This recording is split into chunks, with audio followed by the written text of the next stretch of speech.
first thing I want to talk about, Dan Campbell's speeches. I think they're awesome. I think do they make sense? Not all the time. Okay.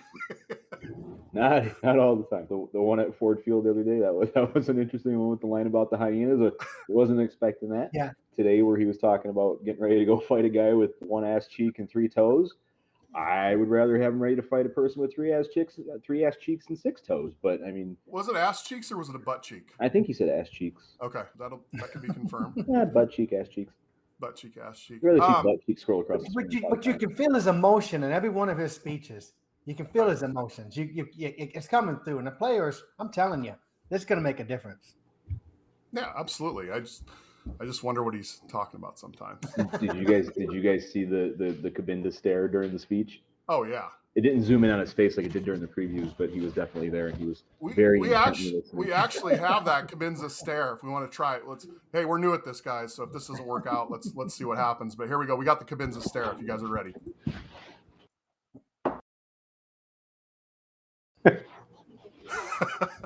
Sums it up. So one thing you said at the beginning is that the way he talks, I think somebody said, maybe it was in the pre-show, we were talking about how he talks to the press. The one thing that I noticed and I'm sure you guys saw this too, when the guy's phone rang and he immediately kind of gave him a hard time, like he was going to get all like on him, and then he was just busting his balls. Now that kind of reminded me of one of the reasons we took a couple years off from the Lions, which was Fatty Matty Patty never would have let that happen. Matt Patricia would have lost it. I think there actually might have been a time where he did. Really? I think it was with Michael Rothstein. I think it was with who kind of got after several times. You're talking about Matt Patricia, the guy that yelled at the guy for slouching in the chair and berated him. That was okay. That's who that was. Sorry, it wasn't the phone. It wasn't a phone, it was that. Okay. But that's writer for ESPN. Right. Yeah, he was not a very friendly coach towards the media at all. No, and it goes back to what Rick's talking about. You know, the deal is, Rick, is that it was his posture. Yes, sorry, you just gotta. It was his posture.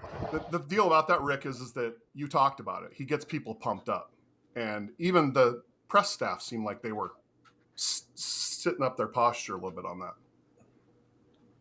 Yes.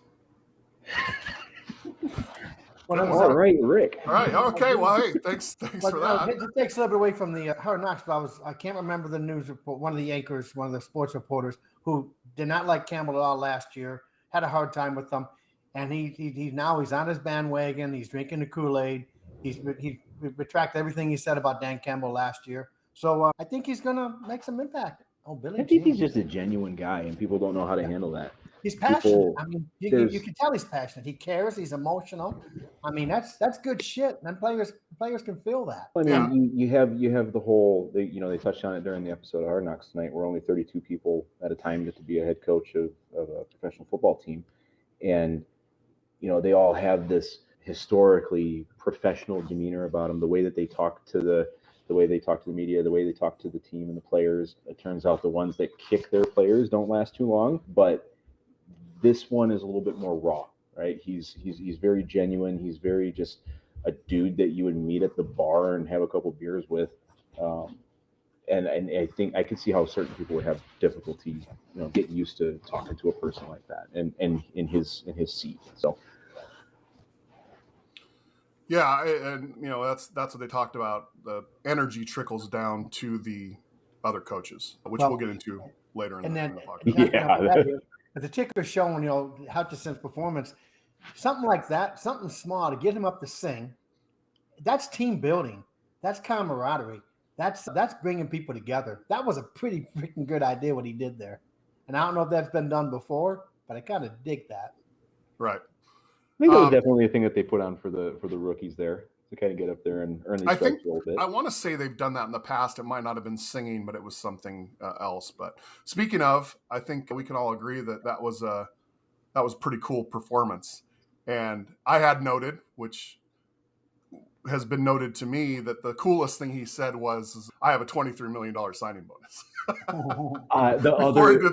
did the sign. There was also the ice bath humble brag where I only had 13 offers. Yeah, I had 13. I love that. I knew I was I love going to that. Michigan. I only had I love 13. I And love then he goes, that. well, why'd you go to Memphis? I'm like, damn, dude. Yeah, he was busting his balls. I want to watch that again tomorrow because he's like, I only had 13 offers. The other guy kind of looks at him like, all right, cool, good for you.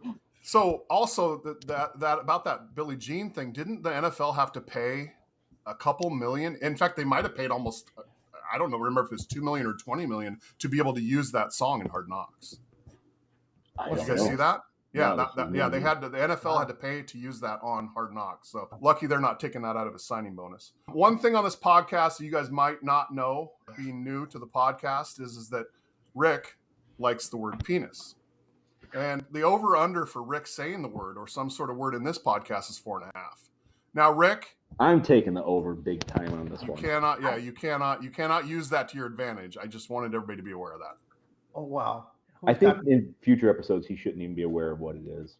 No, it's not. That'll be a private thing. He won't be allowed. He doesn't know how to use the computer anyway, so it's fine. Fair. I'm on it, man. You're what? I'm here. You are here, Rick. Nice Kiss job. my ass, Butler. Let's talk about the Guardian cap a little bit. That was the next part of the episode we wanted to talk That's about. That's a goofy looking helmet, but it protects them, and it can make their necks nice and strong time game day. Neil had mentioned, I think 0.08 ounces is what they said that it weighed. And then the guy talked about how heavy it was. And I think when he asked him, what do you think about it? He wasn't looking for, was it an impediment, but did it not rattle your brain when you hit somebody? So yeah, what do you think? I'm gonna kind of question his definition, and I'm quoting his definition of heavy as fuck. And he said this thing is at least 0.8 ounces. Right. What heavy as fuck is that guy? But Speaking of fuck, Dan Campbell says fuck a lot. He's also. I thought I was bad. He's a big man. Yeah, I was saying trying to see what he looked like when he was playing versus what he looks like now, and I was like, it might just be the hair was really long, but he's pretty ripped. Dude, he's ripped. And he got down to doing those push-ups. I thought, holy shit. And he gets up, and I thought, man, that dude's built. You know, when you're an NFL coach, you should be. You know what I mean? Yeah, absolutely. And for him to be able to do the up downs with those guys, I mean, that's impressive. Yeah, I did see a thing recently. I recently. couldn't do 3 of those. I did see a thing recently on I'm going to get a nice cigar tonight because we're on Hard Knocks.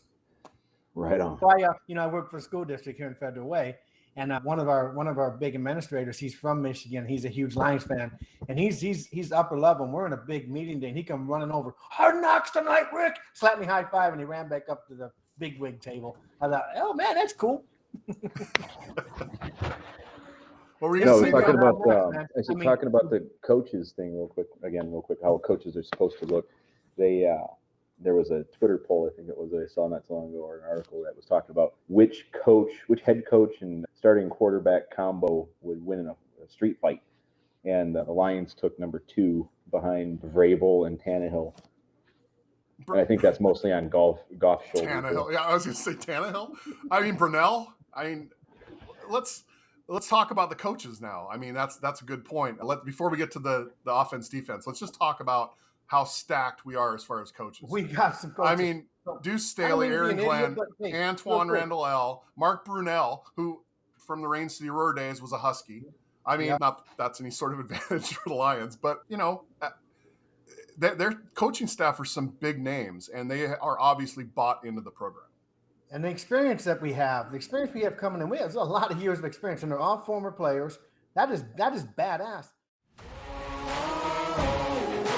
Man on a mission, I'ma get it. You know I be on a what?